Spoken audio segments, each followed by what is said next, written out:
bac scientifique et après ce bac, je voulais faire des choses concrètes. Donc j'ai fait un DUT en électronique et j'ai fait un stage dans un centre de recherche avec un doctorant et ça a été une révélation en fait. Et donc après ça, j'ai fait des études voilà, en informatique pour pouvoir aller jusqu'à une thèse. J'ai fait une thèse CIFRE. Je suis maîtresse de conférences depuis 2005 à l'UTC, au laboratoire Eudiasic.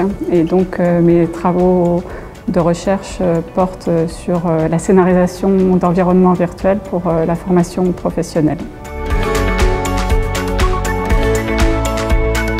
La recherche, en fait, quand j'ai découvert, en effet, pendant mon stage, ce qui m'a plu, en fait, c'était ce côté où on va jusqu'au bout d'un sujet, qu'on va creuser.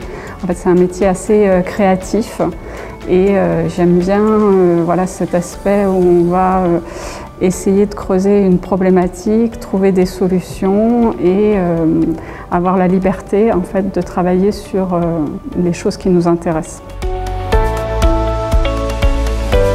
Il y a deux choses qui me plaisent beaucoup dans mon métier. La première chose, c'est l'encadrement des doctorants. J'ai un grand plaisir à les accompagner à trouver une problématique, chercher des solutions. Et la deuxième chose qui me plaît dans ce métier, c'est de monter des projets, des gros projets de recherche, des projets ambitieux et pluridisciplinaires, et trouver une problématique pour répondre à un besoin. Très jeune, mon héroïne, c'était Yoko Tsuno, une héroïne de BD qui était ingénieure en électronique. Donc c'était un exemple pour moi. Et aussi, très tôt, grâce à mon père, j'ai eu le goût des sciences. En fait, à cette époque, je ne me suis pas posé de question de savoir si c'était des métiers destinés aux femmes ou aux hommes. En fait, j'avais pas de limite de genre. Ce qui m'a poussée, c'était d'aller vers des choses qui me plaisaient. Je travaille sur la scénarisation d'environnements virtuels pour la formation professionnelle. Donc, je travaille sur des modèles pour générer des scénarios automatiquement et dynamiquement qui mettent en jeu des situations critiques, de crise, des situations dans lesquelles il n'y a pas toujours de solution idéale. Et au sein de ces environnements, j'ai des personnages virtuels autonomes avec des comportements. Et les comportements n'étaient pas forcément représentatifs des comportements observés en réalité. Et donc en discutant avec Margot, elle m'a dit en fait qu'il existait donc des modèles en sciences humaines et sociales et qu'elle avait envie de creuser cette question. Donc on a créé un petit projet de recherche dans le cadre de ces études. Et puis, de fil en aiguille, on est parti après vers un sujet de thèse. Donc mon sujet de thèse en fait, portait sur la continuité de ces travaux.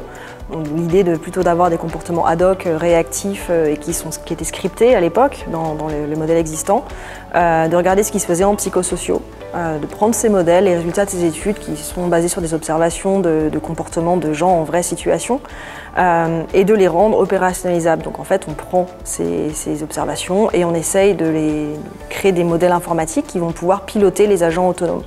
Donc mon travail, c'était sur l'impact des émotions et la personnalité sur la prise de décision en situation de crise.